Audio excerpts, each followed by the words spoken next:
Hey kid. I'm talking to you. If you don't get over here right now, I will smite you. I hear you want to make currency and levels for your Good City game. But you are too smart to comprehend the player variables. Alright, let's get started.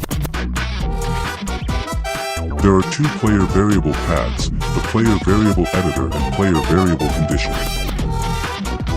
These two may sound and look similar, but have different behaviors. Starting with the most important one, the player variable editor. Equipping the configuration tool, you may see a panel of all of the configurable things. The most important thing is determining a name for the player variable if you want it to be displayed. Variable displaying is a showcase of your player variable and the value on the Roblox leaderboard. If you are unaware, there are 5 ways to edit your variable. One I will not be covering because I have absolutely no idea what it does and I cannot find any mention of it in the Discord. The first one on the list is set. Set essentially sets the player variables to whatever variable you put in there.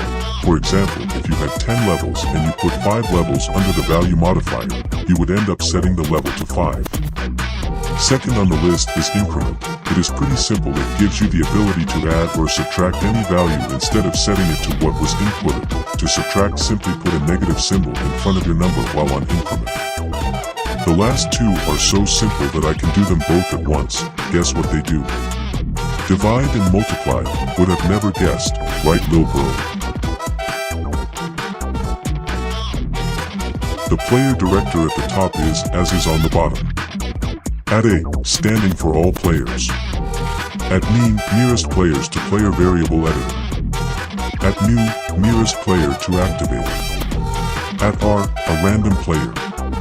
And finally at M, the player that activated/triggered the wiring.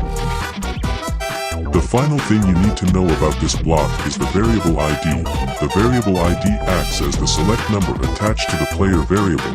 For example, if you wanted levels and money, you would make a second player variable for the money. This applies for both player variable gates. This isn't all newbies, so stay tuned for the second player variable wiring block. This block gives meaning to the other player variable block, essentially the yin to its yang. Not really though, let's get to the point. Opening this gate up, you will notice 2 of the same configuration types. We will not be covering those.